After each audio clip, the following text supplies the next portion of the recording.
কিছু কিছু মানুষ আছে 12 বছর পর একদিন ফোন দিয়ে বলবে কেমন আছিস, তুই তো আর খোঁজ খবর নিস না, আমরাই তো খোঁজ খবর নিই। আরে তোমরা কোথায় খোঁজ খবর নাও? তোমাদের যখন দরকার হয় তখন তোমরা খোঁজ খবর নাও, তেমন আমার যখন দরকার হবে আমিও তখন তোমাদের খোঁজ খবর নেব, হিসাব বরাবর, তাই না? তা যাই হোক, তাদের কথা মানুষের কথা বলে কি আর লাভ। এই যে আমি দুপুরে রান্না করব ফুলকপি দিয়ে, মাছ দিয়ে, আলু দিয়ে, আর মূলা দিয়ে আলু দিয়ে চচ্চড়ি করব, আর মিষ্টি কুমড়ো ভাবছি একটু সেক্সি করব। এই যে পাবদা মাছগুলো ধুয়ে নিচ্ছি, ভাজবো, তারপরে দেন তরকারির ভেতরে দেব। এই যে লবণ হলুদ মাখিয়ে রেখেছি।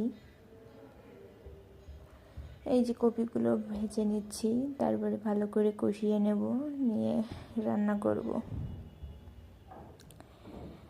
এই হলুদ দিলাম, লবণ দেব, দিয়ে ভালো করে ভাজি করে নেব, তারপরে কষায়ে জল দেব। যে রান্না কমপ্লিট।